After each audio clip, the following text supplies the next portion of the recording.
नमस्कार. द्राविड भावामध्ये आपल्या सर्वांचं स्वागत आहे. पाऊस पडल्यामुळे ना रस्ता असा वाटतो की आरसाच आहे, प्रतिबिंबच आहे. जसं काय बघा, तुम्ही बघू शकता, असं वाटतं की तर रस्ता एक प्रतिबिंब आरशासारखं वाटतंय.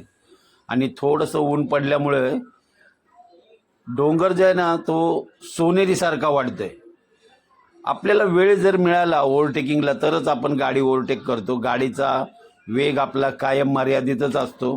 आपल्याबरोबर परिवार असतो, त्यामुळं गाडी माझी कायम मर्यादितच असते. मी व्हिडिओमध्ये तेच सांगण्याचा प्रयत्न करतो.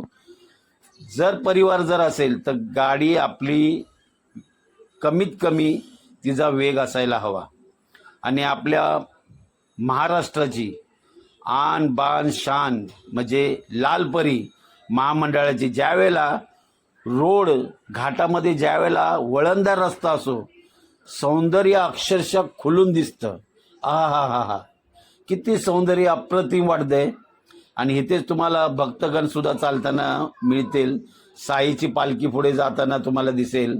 काही भक्तगण पुढे विसावा घेताना सुद्धा तुम्हाला बघायला मिळेल. आणि कसं वाटतंय की नाही, एकदम ढग जसे काय रस्त्यावर उतरलेत. आणि अशा घाटातून जाताना ना लालपरी एक वेगळाच अनुभव आपल्याला बघायला मिळतो. तर इथे आपले भक्तगण सगळे विसावा घेताना तुम्हाला बघायला मिळालेच असेल. असं सुंदर नटलेला आपला हा माळशेज.